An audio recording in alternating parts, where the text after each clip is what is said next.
Hello la team Yes Captain et on se retrouve comme prévu pour cette deuxième vidéo sur le thème de la grossesse et l'équitation. Est-ce compatible? Qu'est-ce que j'ai vécu? Et alors Dieu sait que pendant ce deuxième trimestre, il s'en est passé des choses tant sur ma vie perso que sur les chevaux et surtout sur les deux liés.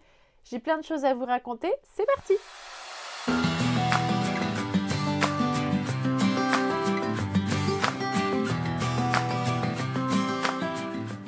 Donc, qui dit deuxième trimestre dit les mois 4, 5 et 6, moment où on est censé avoir une énergie de dingue d'après tout ce que tu peux lire à droite, à gauche.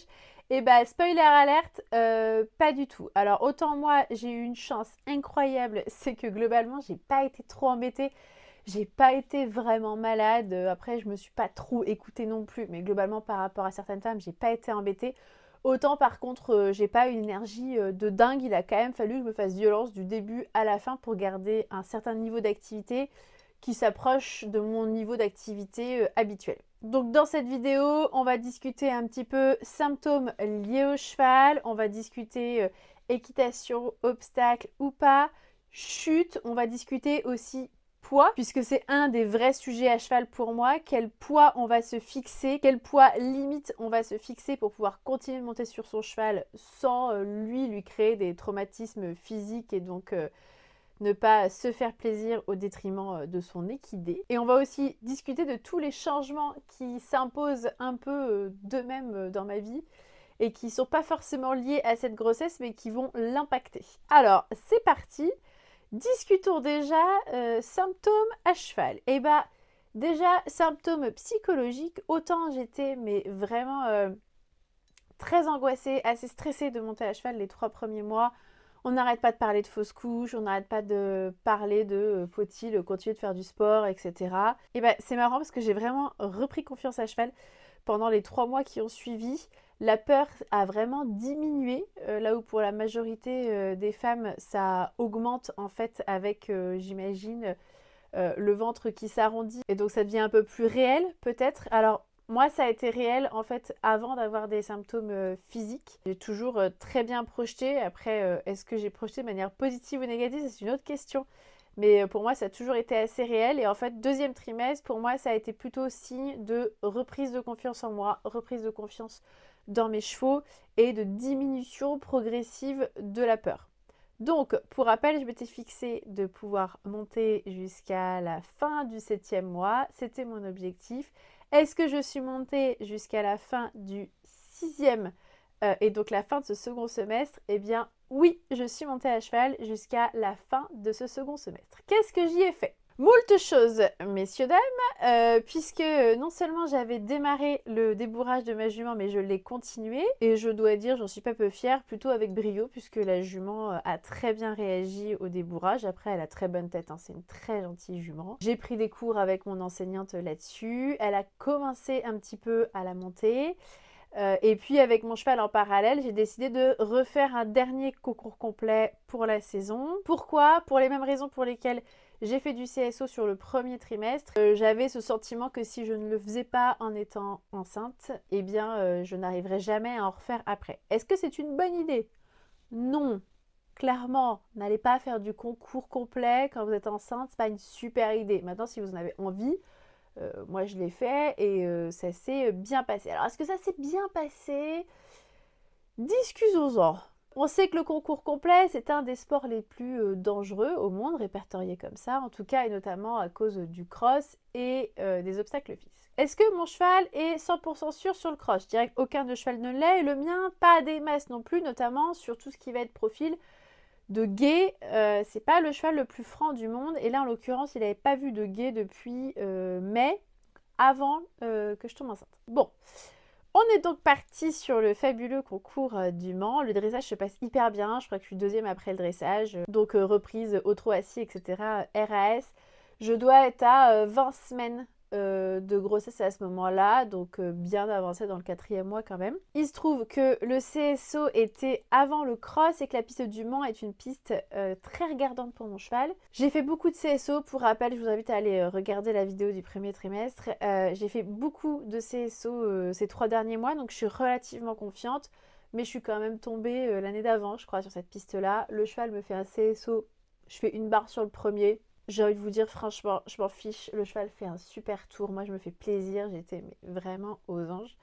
Et donc, nous voilà partis sur le cross. Alors, pour recontextualiser, à ce moment-là, aucune personne aux écuries n'est au courant à part mon enseignante. Mon enseignante qui a arrêté de monter à cheval, elle, à 3 mois de grossesse quand elle a eu ses enfants, par choix, et qui a sûrement très bien fait, et qui a été une coach extraordinaire pendant toute cette grossesse, elle l'est toujours d'ailleurs, puisque elle ne m'a absolument pas jugé une seconde sur le fait que j'ai envie de continuer de monter à cheval, et elle m'a plutôt accompagnée avec énormément de prise de recul et surtout de bienveillance, quelle que soit son idée à elle. Elle a mis ça de côté, d'ailleurs je ne le connais toujours pas. Elle a mis ça de côté, elle a respecté mes choix, elle a tâché de m'accompagner au mieux et dans la sécurité. Donc me voilà partie au Mans sur le cross. Et là, première partie de tour, donc 2/3 du parcours de fait, le cheval était fantastique. Ça me trottait quand même un petit peu dans un coin de la tête, mais globalement ça a été plutôt motivant. J'ai très bien monté ma première partie de tour. Et alors, nous arrivons sur le gué, et là, cata, le cheval, il a vu l'eau à 15 mètres, ce qui n'était jamais arrivé, pouf, demi-tour. Autant vous dire que moi, comme il s'arrêtait jamais à ce niveau-là, mais plutôt plus loin, arrivé vraiment à l'entrée du gué, pirouette, cacahuète, par terre.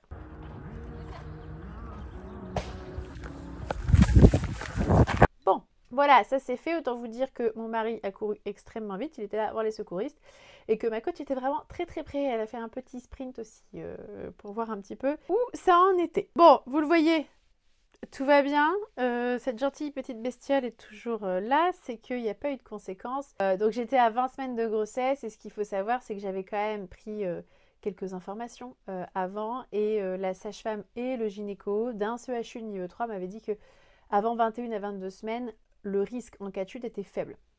Attention, ça ne veut pas dire qu'il faut tomber. Voilà. Mais par rapport au fait que je voulais continuer de monter à cheval, j'avais posé un certain nombre de questions qui s'étaient conclues par ça. Avant 21 ou 22 semaines, c'est moins grave. Après, ça ne veut pas dire que c'est sans conséquence non plus. Donc, me revoilà debout avec tous les gens de mon écurie qui ne sont pas au courant. Moi qui suis tombée et qui galère un peu à marcher. Alors en fait, je me suis pas fait mal. Je me suis pas fait mal en tombant. Je suis tombée sur le dos. Mais on a vraiment couru toute la journée. Et donc au niveau ligamentaire, j'ai pris vraiment... j'ai pris tarif. Il n'y a pas d'autre question. Bon, donc aucune conséquence à cette chute.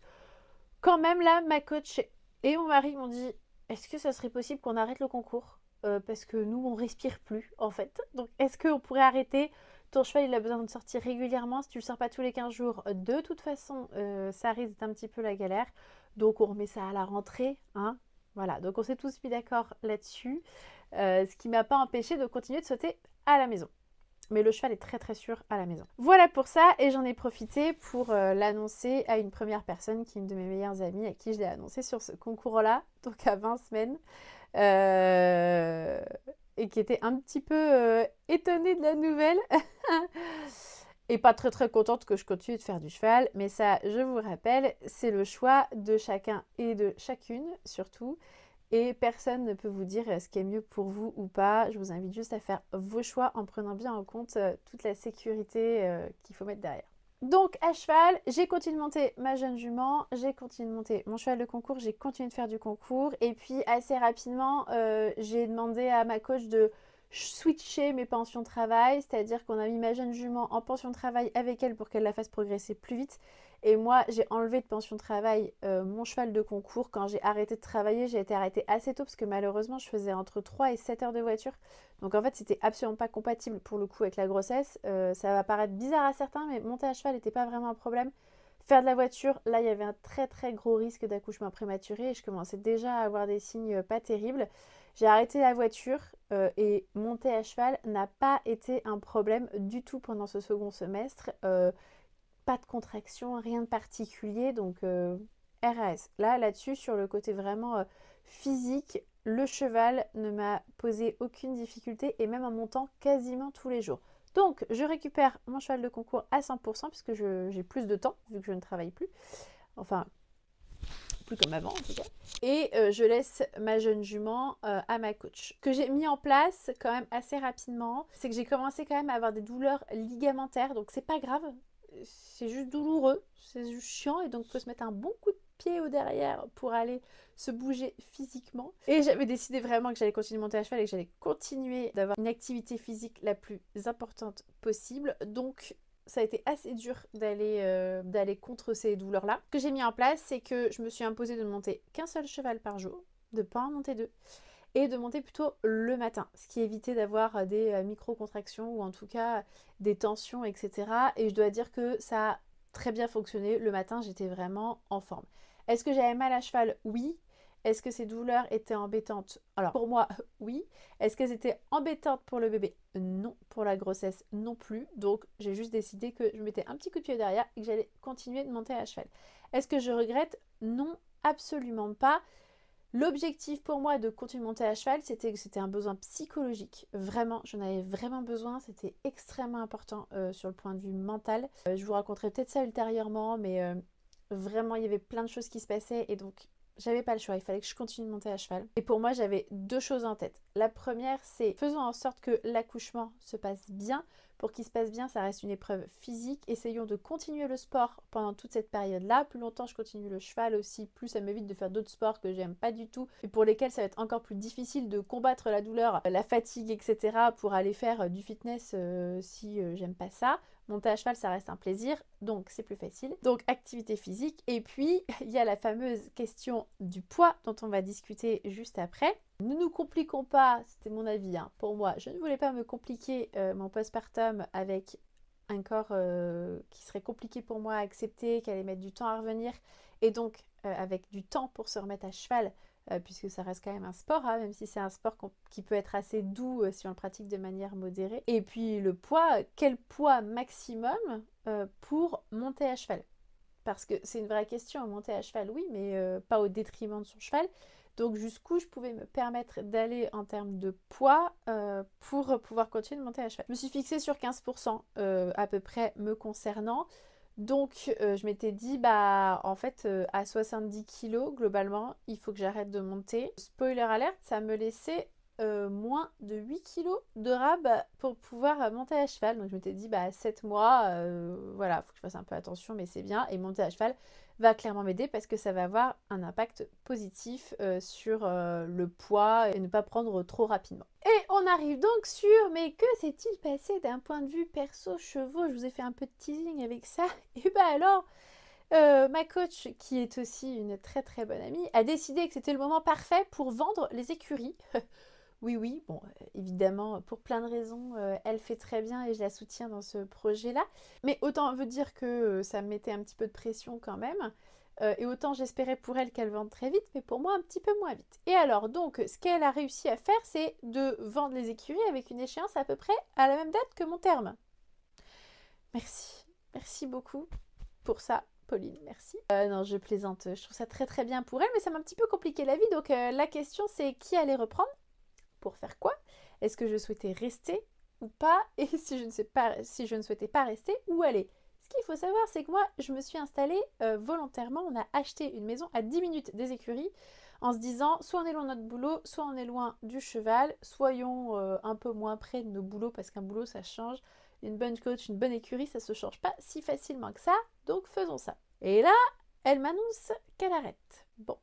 Il se trouve que c'est racheté par quelqu'un qui fait du concours complet et qui a très bonne presse. Donc pas de raison particulière de partir, sauf à me dire est-ce que après 13 ans passés dans cette écurie, avec pas toujours elle, mais en grosse partie, en tout cas avec des années mais absolument fabuleuses, mais vraiment fabuleuses, ces dernières années passées à ses côtés dans cette écurie-là, est-ce que je suis prête à attaquer avec un nouvel enseignant, un nouveau mode de fonctionnement, alors que moi-même je vais avoir énormément de changements dans ma vie, et notamment quelques changements financiers, parce qu'il se trouve que ça coûte un petit peu d'argent, hein, quoi qu'on en pense, malheureusement. Je dis malheureusement parce que c'est pas, enfin, je trouve pas ça si accessible à tous en fait. Et en mode de garde, ça coûte super cher.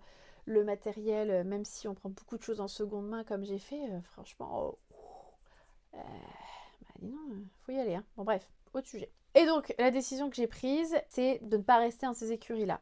Maintenant, pas rester, ça veut dire quoi? Partir quand? Avec un terme prévu en février, bah pas forcément évident de réussir à mettre en place toutes les installations à la maison, puisque j'ai des installations qui étaient prévues vraiment pour de la retraite, pour des chevaux à la retraite et pas du tout pour un cheval de concours. Bon, donc j'ai annoncé à mon mari qu'après avoir rénové toute une baraque, je vais pas dire tout seul, mais bon, disons que j'ai pas été la meilleure apprentie du siècle sur ce sujet-là. Maintenant, il allait falloir qu'il se dépêche d'aller me faire des écuries. Alors, des écuries, en gros, fermer des box et puis qu'on fasse des clôtures, quoi. Et tout ça, fissa. Bon, t'es pas ravi, hein. Je vous laisse imaginer. Donc, décision de partir. Maintenant, est-ce que je vais rester jusqu'à ce que les nouveaux propriétaires prennent en main les écuries et que moi je me laisse 2-3 mois après l'accouchement pour enlever mes chevaux et puis changer mes habitudes, mais en attendant je me mets pas trop de pression pendant la période juste après la naissance, etc. Est-ce que je les enlève avant? Mais alors là, en termes de deadline, c'est quand même super chaud, ça laisse très peu de temps pour faire toutes les installations à la maison. Ou alors, est-ce que je décide que je reste là-bas, je leur donne une chance, après tout, pourquoi pas, etc. Eh bien, il faudra regarder la 3e vidéo pour voir la réponse. Puisque là, aujourd'hui, je l'ai, mais je vous laisse un petit peu de suspense quand même pour la 3e vidéo. Mais donc, autant vous dire qu'après 13 ans, ce qui représente quand même la moitié quasiment hein, de ma vie équestre, ça fait quand même beaucoup de changements. Un emménagement dans la maison, parce que je vous l'ai pas dit, mais on a emménagé la maison quand je suis tombée enceinte, n'était absolument pas finie du tout. On pouvait pas y habiter, on habitait chez papa, maman. Merci papa, maman d'ailleurs.